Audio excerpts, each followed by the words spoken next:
Dear student, अस्सलाम वालेकुम students. उम्मीद करता हूँ कि आप सब खैरियत से होंगे। स्टूडेंट्स, इससे प्रीवियस लेक्चर में हमने बात की थी एक्सरसाइज 3.2 क्वेश्चन नंबर 1 और 2 के बारे में। आज हम डिस्कस करेंगे क्वेश्चन नंबर 3 के बारे में। लेक्चर स्टार्ट करने से पहले आपसे रिक्वेस्ट है कि आप चैनल को सब्सक्राइब कर दें और इसको लाइक और शेयर जरूर कीजिएगा। आइए चलते हैं अपने क्वेश्चन की जानिब। क्वेश्चन नंबर 3 की स्टेटमेंट में लिखा हुआ है, कहता है if g of x is equal to 3x plus 2 और h ऑफ x इसके इक्वल हो तो फिर आप कहते हैं फाइंड करें। क्वेश्चन के हैं 6 पार्ट। सबसे पहले ना कहता है फाइंड करें g ऑफ 0। अब g ऑफ x का फंक्शन दिया हुआ है, इसको यहाँ पे राइट कर लेते हैं। सॉल्यूशन में हमें g ऑफ x गिवन है। g ऑफ x है हमारे पास 3x प्लस 2। अब उसने कहा है वैल्यू फाइंड करें g ऑफ 0, मतलब कि इसमें हमें x की जगह पे 0 को पुट करना होगा। तो आप x की जगह पे पूरे फंक्शन के अंदर 0 को पुट कर दें तो यहाँ पे g of 0 is equal to 3, x की जगह पे आ जाएगा 0 प्लस 2। तो g of 0 is equal to 3 0 0 0 plus 2, answer आ जाएगा हमारे पास 2। ये इसका पहला पार्ट। आपने x की जगह पे 0 पुट करना है g के फंक्शन में, तो g ऑफ 0 की वैल्यू आ जाएगी। उसके बाद हमारे पास सेकंड पार्ट है, इसी का सेकंड पार्ट कहता है फाइंड करें g ऑफ -3। अगेन g का फंक्शन आप ये लें, यहाँ पे g ऑफ x हमारे पास किसके इक्वल है 3 इंटू g ऑफ x है हमारे पास 3 ऑफ x प्लस 2। अब हमने x की जगह पे -3 पुट करना है g ऑफ x के फंक्शन में, तो यहाँ से आ जाएगा g of -3 is equal to 3 into -3 plus 2। तो ये आ जाएगा -9, 3 3 9 प्लस माइनस -9 में से 2 को माइनस करेंगे तो आ जाएगा -7। तो g ऑफ -3 की वैल्यू आ जाएगी -7। अब हमारे पास इसका क्वेश्चन नंबर थर्ड में देखें तो कहता है g ऑफ 2/3 की वैल्यू को कैलकुलेट करें। अगेन आप g ऑफ x के फंक्शन में 2/3 को पुट कर देंगे x की जगह पे, तो ये हमारा g वाला फंक्शन, इसको यहाँ पे राइट कर लेते हैं। g of x is equal to 3x plus 2। x की जगह पे हमने पुट करना है 2/3, तो यहाँ पे आ जाएगा g of 2/3 is equal to 3 into 2/3 plus 2। अब ये 3 से 3 हो जाएगा हमारे पास कैंसिल, तो आंसर आ जाएगा यहाँ से बचेगा 2 प्लस 2, आंसर आ जाएगा हमारे पास 4।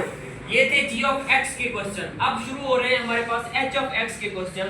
अब h ऑफ x का फंक्शन भी हमारे पास गिवन है, तो हमने वैल्यू फाइंड करनी है h ऑफ 1 की। अब हमने फंक्शन लेना है h ऑफ x वाला, इसका पार्ट नंबर है 4।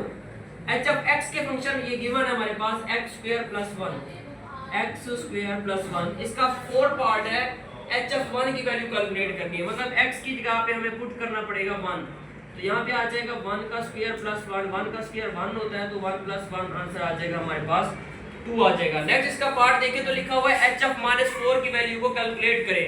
अब हमने x की जगह पे h वाले फंक्शन में x की जगह पे पुट कर देंगे -4। ये इसका part number 5, h of -4 is equal to h वाले फंक्शन में x की जगह पे आ जाएगा -4 का स्क्वायर प्लस 1, तो -4 का स्क्वायर आ जाएगा 16 प्लस 1, तो आंसर आ जाएगा 17।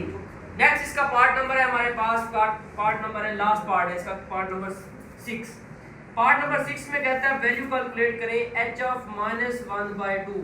अब h के फंक्शन में जहां पे x होगा वहां पे पुट कर देंगे -1/2, तो ये -1/2 का स्क्वायर प्लस 1, -1/2 का स्क्वायर हो जाएगा 1/4 प्लस 1। अब इसका एलसीएम आ जाएगा हमारे पास 4, तो आ जाएगा 1 प्लस 4, आंसर आ जाएगा 5/4।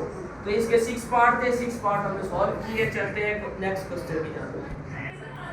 नेक्स्ट क्वेश्चन है भी क्वेश्चन नंबर 4। स्टेटमेंट देखें, कहता है गिवन दैट, अब एक f ऑफ x का फंक्शन है ax plus b plus 1 where a and b are constants, then f of 3 is equal to 8 और f of 6 is equal to 14। कहता है फिर आप ना इसमें से a और b की वैल्यू कैलकुलेट करें। तो हमें सबसे पहले ना ये f of 3 को फाइंड करना पड़ेगा। आप इसी x के फंक्शन में x की जगह पे 3 पुट करें, तो यहाँ से आ जाएगा f of 3 is equal to a into 3 plus b plus 1, तो यहाँ से आ जाएगा f of 3 is equal to 3a plus b plus 1। अब f of 3 उसने क्वेश्चन के अंदर हमें गिवन कर दिया था, किसके इक्वल है 8 के इक्वल है। यहाँ पे पुट कर दें तो 8 is equal to 3a plus b plus 1। अब ये प्लस 1 है, इस साइड पे आएगा तो क्या हो जाएगा -1, तो 3a प्लस b, 8 में से 1 को माइनस करेंगे तो 7 is equal to 3a plus b। ये बन जाएगी इक्वेशन नंबर 1। अब सेकंड देखें तो हमारे पास f of 6 की वैल्यू गिवन है। तो एफ ऑफ 6 आप इसी फंक्शन के अंदर x की जगह पे 6 पुट करें तो यहाँ से आ जाएगा F of 6 is equal to a into 6 plus b plus 1। तो ये हो जाएगा 6a प्लस b प्लस 1, ये एफ ऑफ 6। अब एफ ऑफ 6 किसके इक्वल है 14 के, यहाँ पे पुट कर देंगे 14 is equal to 6a plus b plus 1 है, इधर आगे हो जाएगा -1, तो 6a प्लस b ये आ जाएगा 13 is equal to 6a plus b, ये बन जाएगी इक्वेशन नंबर 2। अब हमने इन दो इक्वेशंस को सॉल्व करके a और b की वैल्यू को फाइंड करना है। इस इक्वेशन में आप ऐसा करें 1 में से 2 को सब्ट्रैक्ट कर दें, 2 माइनस 1, मतलब इक्वेशन 2 में से 1 को सब्ट्रैक्ट करें। इक्वेशन 2 हमारे पास ये है, इसको ऊपर लिखेंगे 13 is equal to 6a plus b। Equation 1 ये है, इसको इसके नीचे लिख के सब्ट्रैक्ट करना है, 7 is equal to 3a plus b। जब भी सब्ट्रैक्ट करते हैं तो नीचे वाले साइंस को चेंज किया जाता है, तो यहाँ से आ जाएगा माइनस, ये भी हो जाएगा माइनस का और ये भी हो जाएगा माइनस का, तो b प्लस माइनस कैंसिल हो जाएंगे। 13 में से 7 को माइनस करेंगे तो 6 आ जाएगा और 6 में से 3 माइनस करेंगे तो 3a। अब a तो फाइंड करना है, 3 मल्टीप्लाई हो रहा है, इधर आके डिवाइड हो जाएगा, तो 6 को 3 पे डिवाइड करेंगे तो a का आंसर आ जाएगा हमारे पास 2। अब हमें b की वैल्यू चाहिए, तो a की वैल्यू आप या तो इक्वेशन 1 में पुट कर दें या 2 में, तो आपको b मिल जाएगा। ऐसा करते हैं, इसको 1 में पुट कर देते हैं, पुट इन इक्वेशन 1। अब 1 इक्वेशन ये है 7 इज इक्वल टू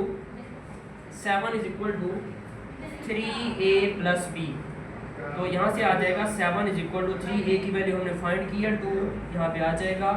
अब 3 2 ये हो जाएगा 6 प्लस b, 6 प्लस हो रहा है, इधर आगे माइनस हो जाएगा। जब आप 7 में से 6 को माइनस करेंगे तो 1 आ जाएगा, तो b की वैल्यू आ जाएगी 1। यही हमने फाइंड करनी थी, a की वैल्यू 2 और b की वैल्यू 1। चलते हैं नेक्स्ट क्वेश्चन भी जाने।